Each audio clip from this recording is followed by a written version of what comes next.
Let's continue learning about objects, this time diving deeper into object methods. So we learned in the last lecture that an object can hold different types of data, right? So including arrays and even other objects. But we can also even attach functions to objects. And these functions are then called methods.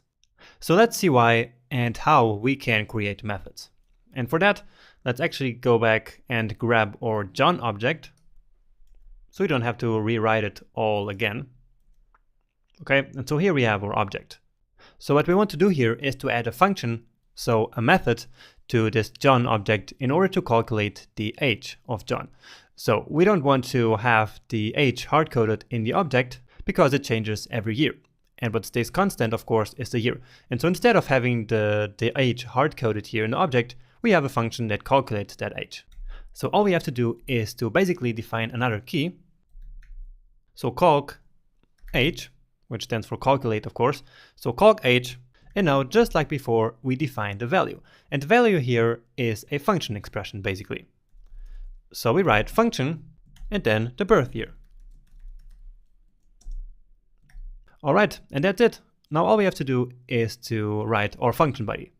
And now maybe it makes a bit more sense why we learned about function expressions and function declarations before. So this here is clearly a function expression, right? So it's like we have a function without a name, just with the argument, which we then assign to a variable, which is in this case, this calc age. And so this function here is now a method of John, okay? So now all we have to do is return the year, just like we did before, minus the birth year. Okay, simple, right? Now, how do you think we are going to call this? Well, it's very simple again. And let's console log the result of calling that function. And so the way we call it is just the same way that we access properties. So John and then dot. And instead of accessing one of the properties, we simply access calc age. And then it's just a normal function call. So calc age, and then we pass in the year. So 1990 in this example. And so now we will get the age, which is 28. Great. So that is the very basic functionality of methods. And remember that in the array lecture, I showed you methods for an array. And so that means that arrays are actually also objects, right? Because that's the only way that they can have methods, right? Because only objects have methods. So arrays have all these functions to change them, like push and pop. Remember? We will dive deeper into why things work like this and how we can create this same functionality for our objects later in the course, okay? For now, we're just talking about the method basics. So just to learn how methods really work.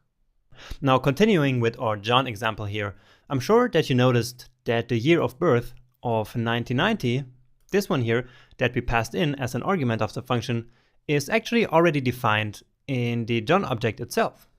Right? So it's already here, in fact. So what if instead of having to pass it into this function here again, we could access that property right from this method inside this object? Well, it turns out that we can. And that's because in every object, JavaScript gives us a special keyword called this.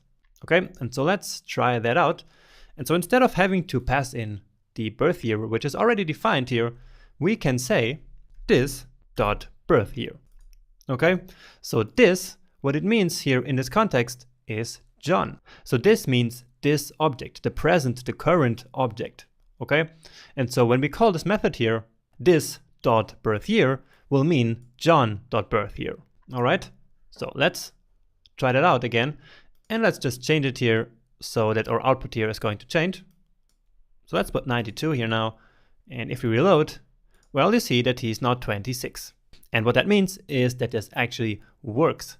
So we can access now this.birthday because this, again, means simply the current object. So basically the object on which we have calc age. Okay, so that's great. But let's actually take it even one step further. So what if we actually wanted to store this result right into the John object? Well, we could do it like this. So we would first calculate the age. So just like this, and then we would say John.age equals the age, right?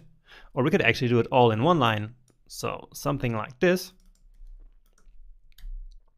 Okay, So we call john.calcAge, which will return the age, and then we set john.age to that result, right? So remember that we can set properties like this, just as we learned in the last lecture, right?